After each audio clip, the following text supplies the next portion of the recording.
एक बार इंद्रदेव गुरु बृहस्पति के साथ महादेव के दर्शन के लिए जा रहे थे। जब महादेव को इंद्र का आने का पता चला तो उन्होंने इंद्र की परीक्षा के लिए एक जोगी का रूप धारण किया और उनके रास्ते पर बैठ दिया। इंद्र ने जोगी को पूछा, तुम कौन हो? महादेव बिना कोई उत्तर दिए शांति से बैठे, जिसके बाद इंद्र ने अपने प्रश्न दोहराया। तभी उस जोगी ने कोई भी उत्तर नहीं दिया।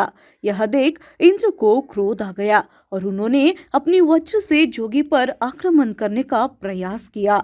यह देखकर महादेव क्रोधित उठ गए। क्रोध के कारण उनके नेत्र लाल हो गए। अब तक गुरु बृहस्पति समझ गए थे कि जोगी के रूप में स्वयं महादेव है। उन्होंने महादेव से विनती की कि इंद्र को क्षमा कर दो।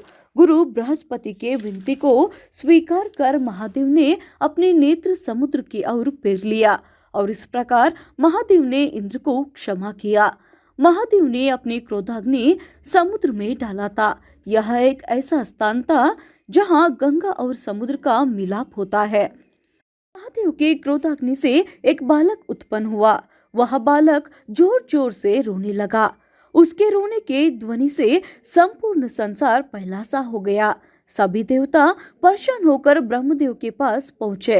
तब ब्रह्मा जी उस ध्वनि का अनुसरण करते हुए समुद्र तक गए और बालक को गोद में उठा लिया। उस बालक ने ब्रह्मदेव का कलप बहुत जोर से पकड़ लिया, जिस कारण उसके आंखों से आंसू आ गए। इसी के कारण ब्रह्मदेव ने इस बालक का नाम जलंधर रख दिया। जलंधर का विवाह काली नामक राक्षस पुत्री रुंदा के साथ हुआ था। रुंदा भगवान विष्णु के बड़े भक्त थे। जलंधर की शक्ति की रहस्य उसकी पतिव्रता पत्नी थी। रुंदा की पतिव्रता के कारण जलंधर को कोई देवता पराजित नहीं कर सकता था, जिस कारण जलंधर को बहुत अभिमान हो गया था। जलंधर ने देवताओं की पत्नियों को अवहेलना कर रहा था।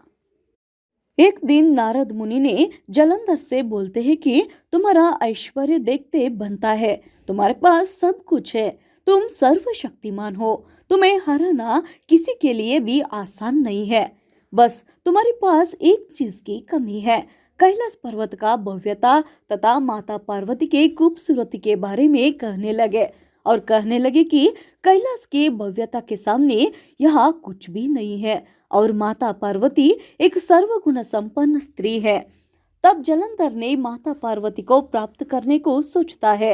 अपनी असुर सेना के साथ कैलाश पर्वत पर आक्रमण कर देता है और जिसके बाद असुर सेना देवगणों के बीच भयंकर युद्ध छिड़ जाता है और माता पार्वती ध्यान मुद्रा बैठे हुए महादेव से युद्ध में जाने का आग्रह करती है। भगवान शिव जी ने युद्ध में आने के बाद शिवगण के बीच एक अलग ही संचार हो जाता है और ये सभी असुरों को टक्कर देने लगते हैं। भगवान शिव और जलंधर के बीच भयंकर युद्ध होने लगता है, लेकिन महादेव के हर वार को जलंधर टक्कर देता है। यह देखकर देवगण ये योजना बनाया कि रुंदा का पतिव्रत धर्म टूट जाता है तो जलंधर को पराजित आसानी से किया जा सकता है और इसलिए वे सब नारायण के पास पहुंचते हैं।